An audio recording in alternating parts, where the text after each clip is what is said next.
What's happening? What is good, everybody? Man, welcome. Thank you guys for tuning in to another, who knows what direction we're going to go, Power Hour. Oh, man. Hopefully you guys I'm just coming out of a great Easter weekend. Hopefully you guys all had a wonderful time. No little surprise trip to Dallas, so it was fun to get to see you and hang out.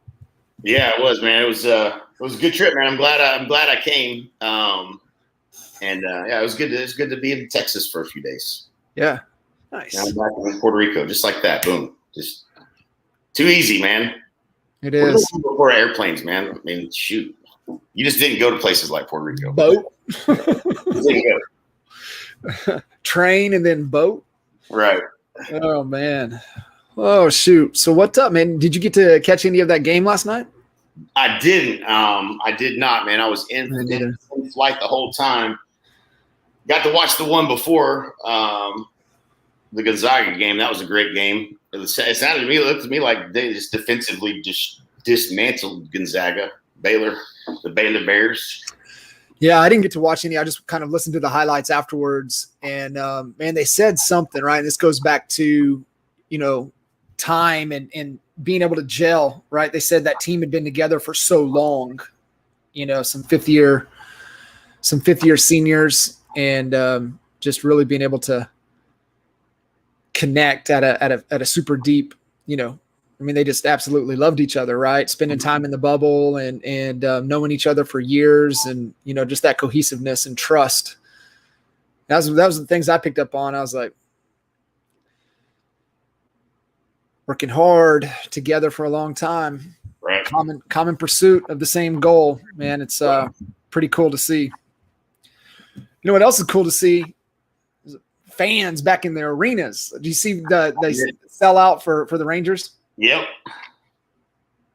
Was it 30-something thousand people got to watch the Rangers get spanked? At least they got to see a live event all together. Yeah. Imagine just as a player how much better it is to have people in the stand. Man, they said the energy. The players were even saying how nervous they were. It felt like, right. First game. It's crazy, man, that something like that, and then being able to get back at it. Pretty cool stuff. What's up, everybody, man? Thank you guys for tuning in. Got Mr. Jay Kinder and myself, John Kitchens, here for Power Hour. And man, any questions, comments, feedback, anything that you guys want to dive into, throw it into the comments. And we would love to unpack and dive deep for anything that you guys are looking for. If not, we'll talk all things sports, UFC. Who knows what path we'll go down. So help us out. Give us some direction. Hey, man, do you see where Connor signed? What are your thoughts, man, on that trilogy fight? I didn't see who he signed up. Who he got? Oh, it's the money fight in July. He's fighting. It's the third. It's the tiebreaker for with Dustin. Yeah, him and Dustin. I think he's got his hands full. I think he's crazy to fight that fight. Yeah, it's a money fight. It might be the last one, but he gonna cash in on that fight. Yeah. Well, Poirier deserves it. You know what I'm saying? Yeah. Dustin's gonna cash in on that fight. So what's he gonna do? Yeah. So it'd be all good. So a while ago, you had a guy on that was a VA company. Can I get the contact information? Man, Justin Nelson, SphereRocketVA.com. I cannot sing the praises enough for what Justin and his team have done. They're a little different than your, hire a company out of the Philippines. They are a headhunting and training organization. I like to say they're a talent. They find talent, and then they have the training capabilities to get that VA up and on board. So they do have an upfront fee, which is kind of that finder's fee, and then they work directly for you. I know I've hired 3, and we're in the process of hiring another one to help us out with some back end stuff at NAEA.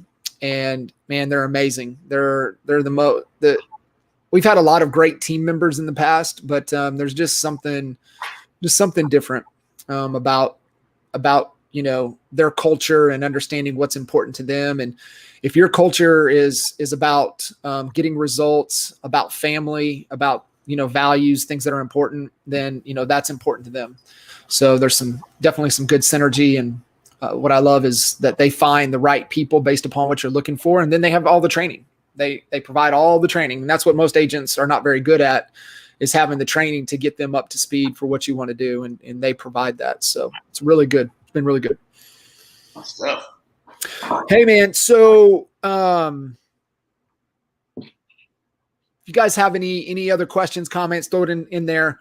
I want to unpack a little bit of kind of what we're seeing moving into this year with the emerging other companies that are, we're seeing some things like what we saw with, Compass coming into markets and buying people. You've also got Real that's out there. I know, you're able to kind of dissect and kind of seeing what's going on in the marketplace with the other business models. So I think this is a really good question for you to kind of lend your perspective, just because you understand business models at a high level. What are kind of your thoughts with the emerging players that are out there in the marketplace?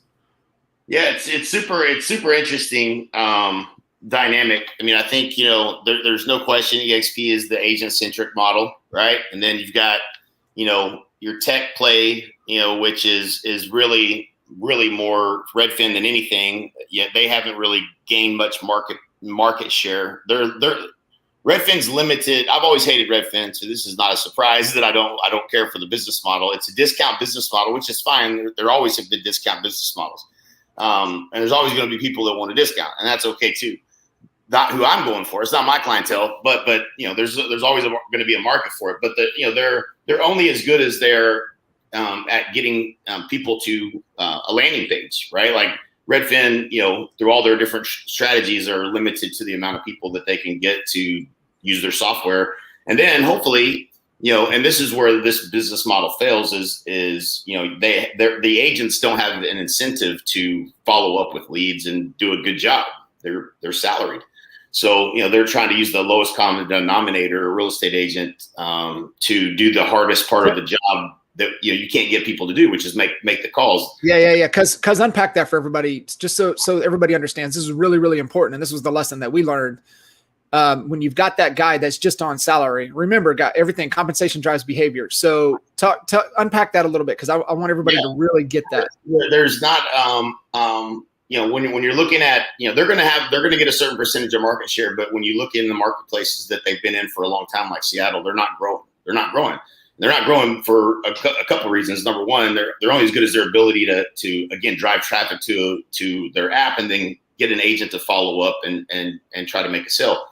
They hope that by offering a discount, that's going to get you to want to work with their agent. But that's just not enough. There's not enough incentive to work with an agent that maybe is not not a very good one, right? I mean, you're making the largest investment of your life. You're not looking for the dumbest agent. You're looking for somebody that can actually add value and help you. And so it's a difficult thing to try to build upon.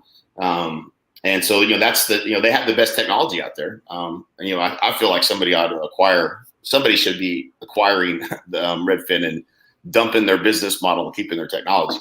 To be determined. It's an interesting so that's one dynamic, and then you have these other companies that are agents. So, because before you jump, go to the behavior of an agent that's on salary. Right. So yeah, this is the key, and this is it's the number one most misunderstood business principle of all time, and that's compensation drives behavior. Compensation bias. I think we oftentimes forget how important the compensation is to driving the behavior you want. Agents that are on salary have no incentive to follow up, to go above and beyond to try to make a connection with someone and try to help them. When there's no compensation. I mean, even agents that are on a split that could get 100% commission by following up still don't follow up sometimes. So like, you really think that these people are going to do a really, really good job? You're hoping that the client wants the discount worse than the agent wants the deal. So it's it's just one of those things that, I don't care for the model. I don't think it's what's best for the consumer, and I don't think most consumers are looking for it. And so by having a great technology, they've been able to, to get some deals put together. And I'm sure they have some decent agents that are pretty good, but I wouldn't want to try to build a business on that model. I mean, it would be so hard to get people to do what they're supposed to do. I mean, it'd be very management heavy, which we did have a salaried business model. We tested it. We tested it very thoroughly, and we tested it with some success. But it still, I don't want to run a company that I have to manage that many people to do what they're supposed to do, when I know that agents don't even do what they're supposed to do when they get all the money, right? So it's just it's a challenging business model. It's there. They're going to have market share, but they're not going to take over. So that's definitely one of the players in the game. Compass is interesting. It's interesting. I'm seeing now not just Compass, but even Coldwell Banker made a deal with an agent. First of all, if you agents are in the EXP and for whatever reason that you haven't made that jump, I think we should talk, number one. But outside of that, at least use the leverage of getting a better deal.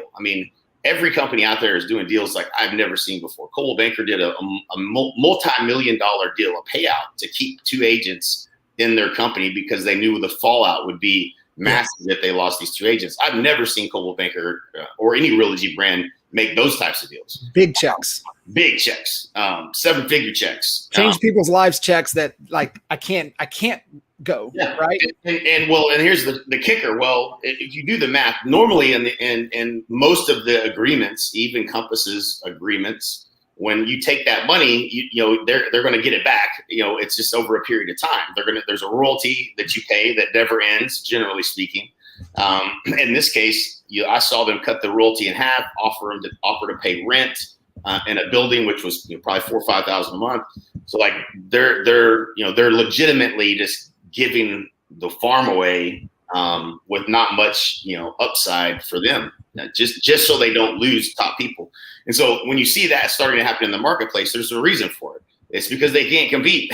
They no longer can compete with the business models that are in existence today. Compass is ripping apart Realogy at the seams by buying their best agents. When you lose your best agents, other agents start looking. You lose your leadership. People start, looking for other places to work.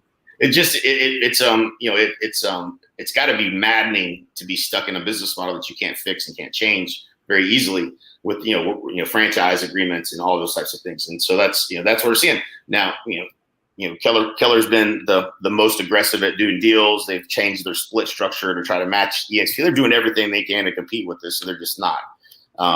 They're not doing a very good job of keeping up with this. But they can't really change their model to the extent of offering something like revenue share. So everything they're doing is at the sacrifice of profit share. So if you're co-agent and believe in profit share, they're dismantling that by giving deals to everybody. And so it's fascinating, and then we add to that, a pandemic, add to that no inventory, on the market, add to that, lumber's gone more than double, it's just a really interesting, we've been in this business a long time, never seen anything like this. It's just, it's a different problem than what we're used to seeing. But at the same time, I think what continuously prevails and will always prevail, and this is, credit to Gary Keller for making this comment years ago, is the agent will always be involved in the transaction. There are some threats, there are some threats, but you really need an agent, especially if you're moving to a place you don't know. You need some guidance. You can't just go open a lockbox yourself and go look at the house and make an offer and expect that to. And it's what's funny is some of these things that might have really caught on because the market is what it is today. Are you going to make an offer today on a house without an agent? No. Hell no, you're not. You're lucky. You'd be lucky. You might even have a hard time getting an agent to write an offer for you. I wouldn't even try to price my house without talking to an agent. Right. You'd be crazy to. You're probably going to leave. It's just a conversation I had with Alex, thinking about where the value of the house is. And where I was thinking, he was like, you're crazy. He goes, I can probably get comps and get you 30 G's more. I'm like, what? Like I'm always looking. And I'm like, seriously?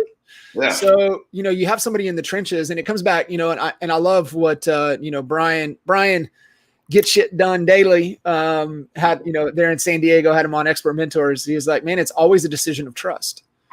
Yeah. And that's why, the agent will always be there, because it comes down to, that decision of trust. If you're an expert, right? Like this goes back to our whole philosophy on being an expert in the game. Like you can't skip that step.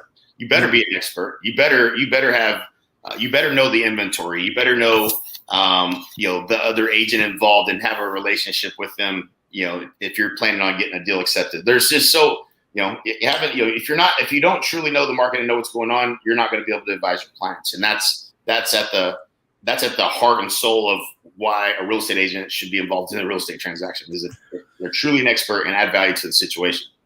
What about those out there that are kind of really modeling kind of EXP, and you look at like Real, right? Really similar, up and coming, what they're kind of using. I know you've looked at it. Kind of what are some of your thoughts there? Yeah, I mean, it's a compliment, right? It's a compliment anytime somebody models your business model. I can tell you that just from a high level, me running the numbers of if I was at Real, what it would look like for me.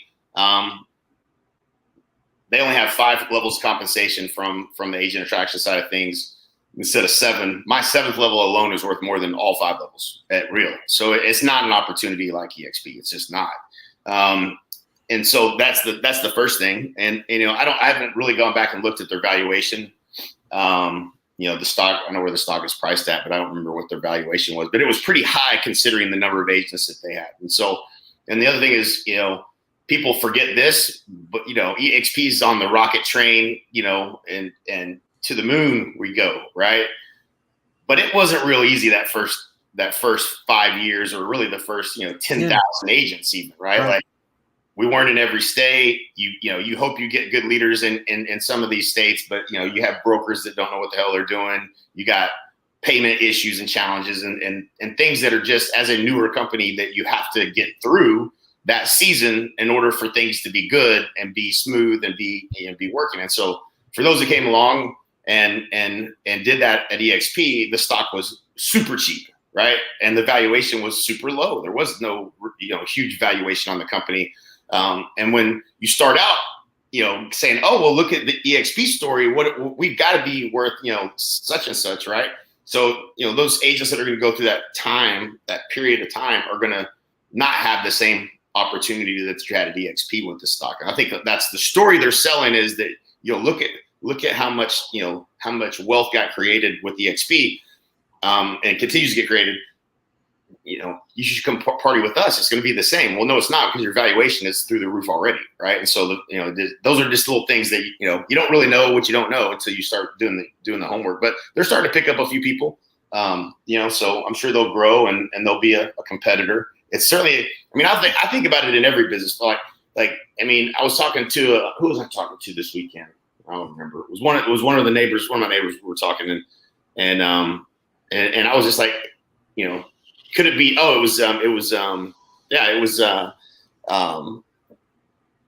was a medical device company that he was evaluating, and I was like, in any way, if you can share some of the margin with the people that help you, basically the supply chain, which is the people that are selling, old hospital furniture, or that know that you just did a $200 million sale to such and such hospital, and they know that they're going to get rid of all the beds.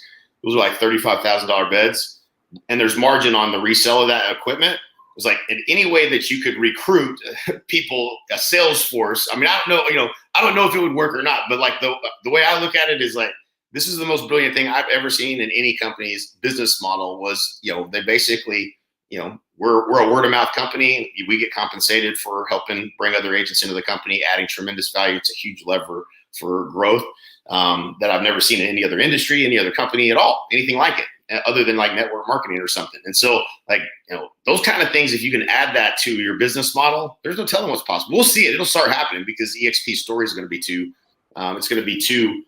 good of a story for people not to try to, to hack the get the same result by looking at their business model differently in the way that they do business. So yeah, it's fascinating. Yeah, I think I lost out there for a little bit. Hopefully the connection kept going. I'm dealing with the awesome North Texas internet connection here.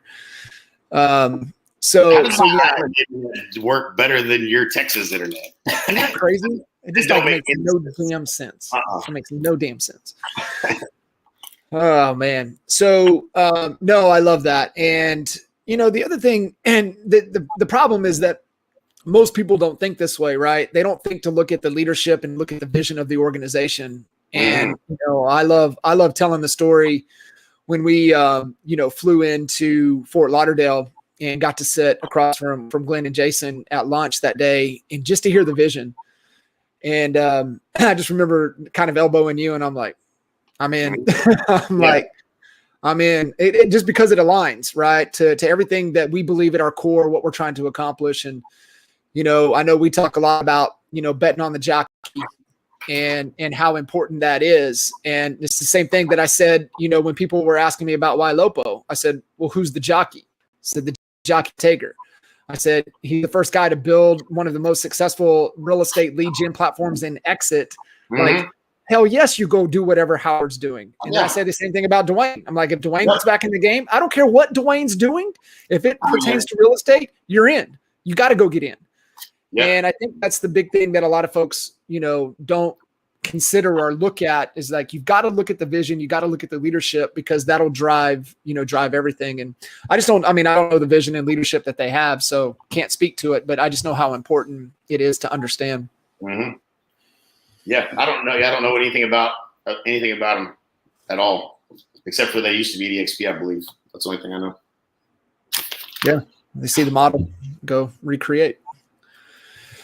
Oh man, the most surprising thing, and it's not surprising because money talks, with these deals, but like, it's almost like they don't do the math, right? Like, you're going to make this move, they're going to pay this much money, and you're going to pay how much in royalty, and what's your split going to be over what period of time? And if you ever leave, you got to pay it back. So, that's it's going to work, man. Agents are going to, I think agents are always going to be open to getting a big check, but how sustainable is it, right? So when you think about, okay, well, what is Compass's goal, right? I don't know that you can make any sense of what they've done to get to this point, not profitable, by buying agents. And honestly, I don't know enough to know what their stick rate is after their contract agreements, right? Like, it's been now 3 years for a lot of these markets, or the agents are starting to turn over. And if the agents do really well and grow, because you're buying agents that are not, you're buying the top agents and they don't sit still, they tend to grow. Then you're just paying that much more, right? 10%. We got friends that are at Compass that are paying a couple $100,000 a year. And that's tough. That don't make sense, man. It's tough. It's so tough. And, it's just, and we talk about this, all the time, and it's just what we help agents get clear on is doing the math, man. They don't take the time to seek out and really look and do the math. It's just crazy. It's crazy, man. It's, then it comes back into ego, which is, they're trying to be right instead of getting to right. And, maybe they haven't endured enough pain to really want to make that look. And it just goes back to, thankful for Al having a lot of pain, to be able to really take the blinder, take that blinder off and be open to looking at what are all the ways. And, I just, sometimes it takes that pain to be able to be open. Yep. Just always say, just keep nurturing on them, keep dripping on them. It's just a matter of time. It's just a matter of time. Yep. So short-sighted on too, when you look at, models and I'm just sharing from our perspective and the value that we always wanted to add back to our agents. I mean, how many times we just sit and just figure out How can we add more value? How can we add more value? How can we add more value? And at the end of the day, the math just doesn't allow to do the things as an owner or, somebody in that position to be able to give back. There's just not enough math to make it make sense. And so you look at, okay, finding a model that ties back to the goal, right? It's the goal. And then what's the model that allows you to be able to, support and hit the goal? And I always say, if you have a team and you say you truly care about your people, but you're not at EXP, then what you say and your actions are not in alignment. They're just not, because there's no model that allows you to give your team more value than being able to plug into what EXP allows you to allow your team members to build wealth. And as a business owner, you can't give that to them in any other model. And so I always look at, I care about my team, but you're not, but your actions and your behavior aren't in alignment to that. So do you really? Right. And so definitely like that. So speaking of doing the math, any resources out there like experts to help agents do the numbers? I would say, simple numbers. I would definitely post that in the Honey Badger group. There's probably something, and maybe even across EXP, the platform of EXP and Workplace might be a good place. I know there are some. I have one that the company uses. I can't remember Allison's last name, but she's the one that does does the math. And it's a spreadsheet, but like, when I got the spreadsheet, I was like, man, it's still a lot of work you got to do to fill the spreadsheet out. So, and it doesn't really do a whole lot for you, really, to be honest. And so I wasn't really pleased with it, and I never have been able to find one or create something that was universal enough, because there's so many variables. That I think that's part of the harder part, right? You really got to sit down and do the math. It's not that hard with an individual agent. It's much harder with an independent or team. But it's funny, when I try to help people go through the math when they haven't, right? Like, okay, well, what's your split now? Well, it's this, and then sometimes it's like they don't even know exactly what it is, because they have all these variable changes. Like, okay, and then it goes to this, and then it comes to that, or whatever. So you really don't have any clue what you paid. Right. Like, well, no, it's not. They're going to give you a report. Say, hey, look, you paid me this much money this year. And so sometimes, they try to make it tricky so you can't figure it out. But yeah, you got to sit down and do that. And then they forget. They're like, well, is that it? Yeah, that's all. Well, what about that transaction fee? Oh yeah, we have a transaction fee. Okay. Well, yeah, but the clients pay that. Well, no, yeah. Well, the clients would be paying you that if you weren't there. So that should be your money. It's like, okay, yeah, I didn't think about that, but I'm not having to pay it. It's like, yeah, but you are paying it, because you're getting your clients to pay it and you're not getting it. And so, like, you got to go through. It's rare that we have a conversation with someone that the math, if they're doing well and they're even at 100% shop, the transaction fee at 295 or whatever is you get to 16,000. It's not that hard to get there.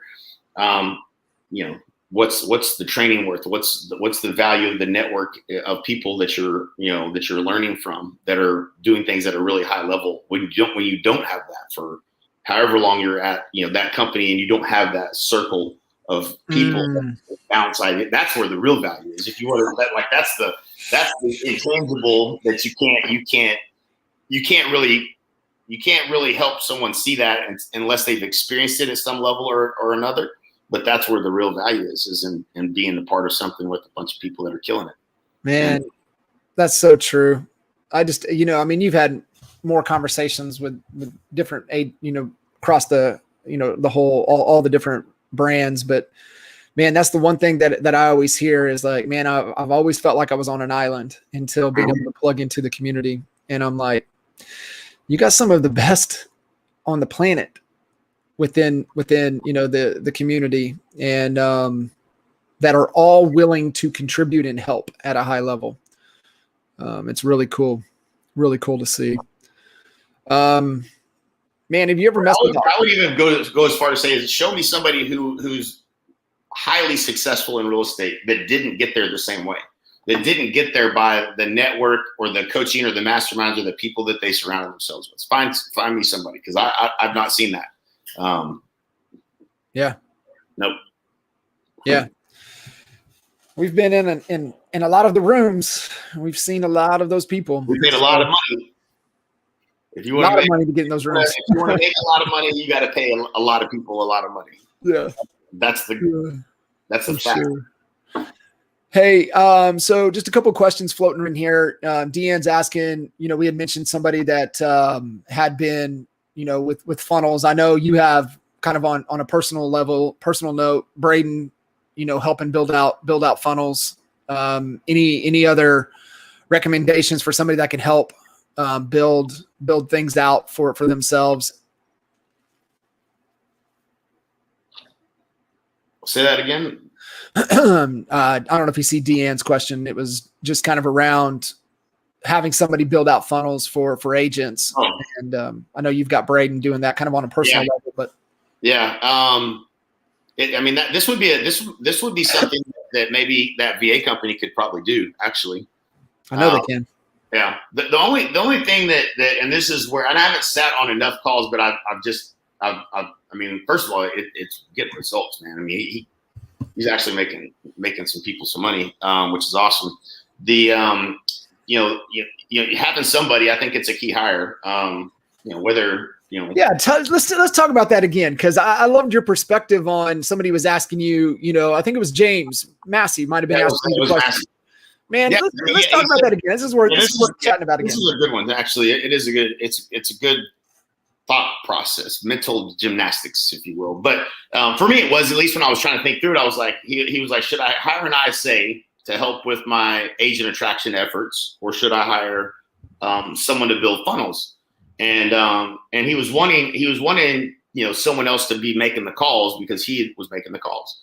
And so he's like, I'm thinking about my real estate business, and I always had an ISA, and had someone help with marketing and whatnot. And so which one should you do first? And I said, well, I was like, well, I have both of those hires, so I know that he's right on the money with his question here. Now, which one did I have first and why? And then if I was to do it over again, what would I do? And so I was thinking, because I didn't see that question coming.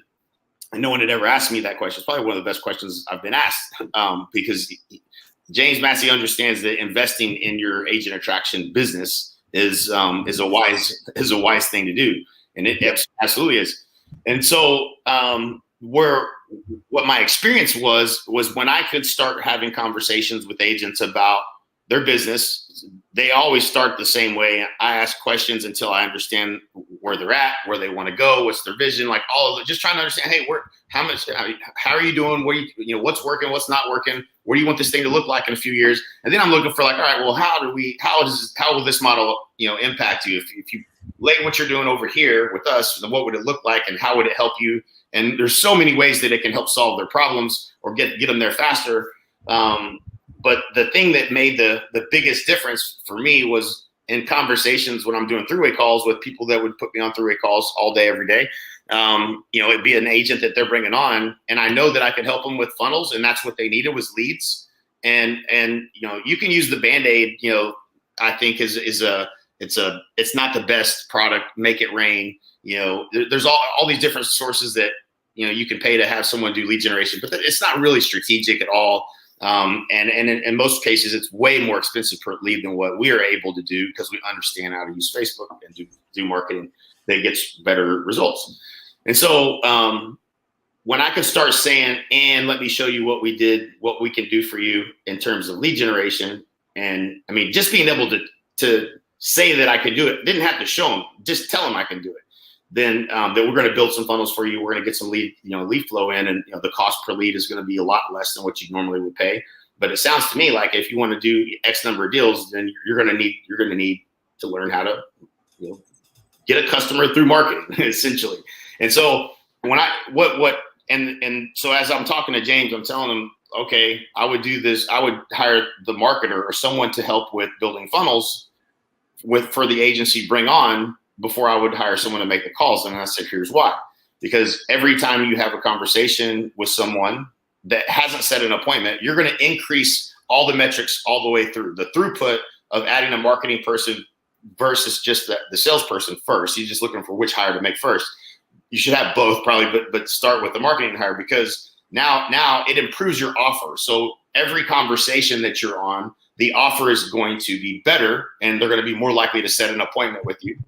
And then every appointment you have, they're going to be more likely to say yes to come to EXP. So the funnel builder skill set, someone that can help them do that, implement that, they're going to close deals faster, which means they're going to be an FLQA faster. It means you're going to be making money faster. They're going to be making money faster, less likely to leave. Better story to tell, much easier for them to show their success to other people so they can get people to come join. Like it lifts every metric across the board. And so that was the mindset was like, keep making the calls. You're going to improve everything else will improve if you're able to improve your offer, right? It's just marketing 101. Your offer is going to be improved upon because you have the ability to show them that you can do some things that they otherwise wouldn't be able to do for themselves. And they certainly aren't getting it from their company. And so, that's that was the crux of the conversation. And the reason why I said go marketer first, because, you're going to be able to improve every other metric you have. Then people are getting more success. You're starting to make more money, easier to make a hire, another one, if that's the case. So all of those were just the things that I think are huge, huge for, the leverage. It's going to become the norm at some point. It will not be normal for you to be a real estate agent and not have someone turning on lead generation for you in your own platform. Like that will be the new normal before too long. And I think you're 100% spot on. I mean, I loved how, at first I'm like, let me see what side of the fence I can get on with this one. But when you really talk through it, it is the, right things, right order. It is that trick, pull that lever first. And 100% it could be somebody in the Philippines. I know with certainty it can. And so what that also allows you to do, just from a salary cap perspective, is that you're not forced to go like full throttle and give up on it after 2 or 3 months. Because if you find somebody in the States, $20-25 an hour, right? Most people kind of trying to get that going, that it's tough, right? We need to see results right away and the cash conversion on it. And they don't think about that. Whereas you get somebody in the Philippines, or outsourced out to where it's not so financially heavy, to where you have time to do it right, get it set up, work through it, the constant iteration, the tweaking, and the testing. And so I know, I mean, they degrees, ClickFunnels certified, like you can find those people and that fit within the salary cap, to where you can have what it takes, the time to get that up and going and build those out. So, man, I love hearing that story and getting that feedback from James. That's fantastic. Man, you probably know this number. So you see the question in there. How many EXP agents have 10 or more FLQAs? It's less than 1%. Yeah, it's definitely less than 1%. I'm trying to think if my report would show. It's not. Well, I can probably pull it up. Yeah, it's definitely less. It's less than. I think I pulled up.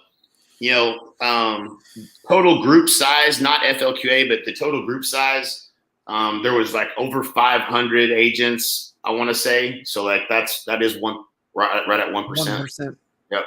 That had at least 10 in their group, right? So not necessarily FLQA.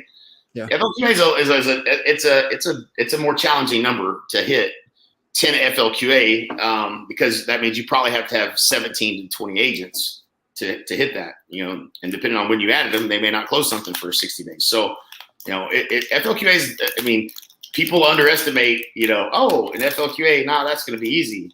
No, it's not. It's definitely not. It's harder than you think. But yeah. Well, you got to be mindful too, right? You might be really good on the front end of being able to attract people in, but then what do you have the mechanisms in place to help them be productive, right? To help them get up to success. And, this company, the model incentivizes you to make sure that, you help them, become successful. And so it's just like what you got, with Braden, and obviously plugging them to the right environment with the training and the leadership and those things are really, really key.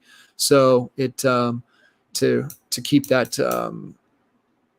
keep it going. Oh man. Monthly cost of the funnel system covered by each agent for their account. Yeah, I mean, so just to be clear, this is my belief, and I don't think I've ever really shared this publicly, but I could be convinced otherwise. There's people I want to believe in. I've been through it enough, where you believe in people that didn't do the work, and you're like, I should have known better, but I really wanted them to get it and really wanted them to be successful, and they didn't do what they were capable of. They just didn't, and they wouldn't. And so, that's come back to bite us all. I think at some point we want something more for other people than they want it for themselves. And it's hard, but my belief is that if you can't put together a couple $100 a month to fund your real estate business, then you're never going to be successful. You got to find a way. So, and if it's your money, you're going to treat it different. I do know that for a fact. If it's your money that's generating these leads, you're more likely to call them back. 100%. And so, and do the work and do what's necessary. So, for me, it's and here's where this is, anybody can build I would say that anybody can put an ad up on Facebook for you. Anybody can probably do that. That doesn't mean it's going to generate any throughput, any revenue for you. And so it's the skills that we have in understanding how to do Facebook the right way that lowers the cost per lead, increases the quality of lead, all those types of things that go into it. That's the magic sauce, right? Like that's where, you pay a lot of money to find people that can do it right. A lot of people can do it for you, but they just don't, they're not going to be, you're going to be paying a high dollar cost per lead. And it's not going to, it may or may not ever work out for you. And then you have a bad taste in your mouth about lead gen and quality of leads and this, that, and the other. When you're being strategic about it, then, it's, you can get a much better quality lead. And that's where the photo is an important piece of the puzzle. Every aspect of the ad, the headline, the landing page, all those things that, you either understand, marketing at a real high level or you're guessing, or you're copying someone and you don't even know what their results are. But that's the real value in that. It's not about, whether I need to put that money up for you. That's not even a question in my mind. In fact, if you're marketing, if you're talking to people about doing lead generation or people that are looking for how to solve the problem of lead generation, then they already are thinking about spending money in their business, right? So like it's already in alignment. You're already looking for a solution where you can spend money, get a return on that money in your real estate business. Then, hey, let me show you how I can help you do it better, right? They pay attention. Yeah. Yeah. It just works with everything. I mean, that investing in their business, investing in their personal development, Right. all of that, right? Making that investment themselves. It's, we've definitely learned the lesson a couple times. We've touched the hot stove there. Indeed we have. A couple different times. Sam, Trisha, whoever asking there, difference with ClickFunnels and Attract ROI. So obviously ClickFunnel tool. Attract ROI is it's built on the Go High Level program. So if you search Go High Level and just search it on YouTube, there's a great tutorial on Go High Level, and it really breaks it down of what it is. So it's a really fascinating tool that eliminates a bunch of different tools. Right. So it has ClickFunnel capabilities along with the CRM, along with, messaging. You can build, it's endless of what you can do with that tool. So it really is an all-in-one solution that is pretty awesome. Pretty robust. Very robust. Very robust. And I would argue that Attract ROI is easier to use than ClickFunnels. For me, it was. I don't know. I've heard that too. Yeah, a little bit easier to use. Yep. Yeah, Juan. It is. It is really awesome. Yeah, definitely awesome. Well, damn, we flew through another hour. Yes, sir. That's crazy how fast. Lunch appointment at the Ritz. Gotta go get my golf cart and go pick up Mike, and got another EXP agent in town. So that's great. I know they've been. It's becoming EXP Island. It is becoming EXP Island. No question about that. Yeah, I I love know. it. Really, really cool. Cuz, appreciate you as always. Thank you guys for tuning in. Hey, we're here to add value, support you. And if you guys need anything at all, feel free to reach out. Can't wait to see you guys on the next episode. Later. See ya.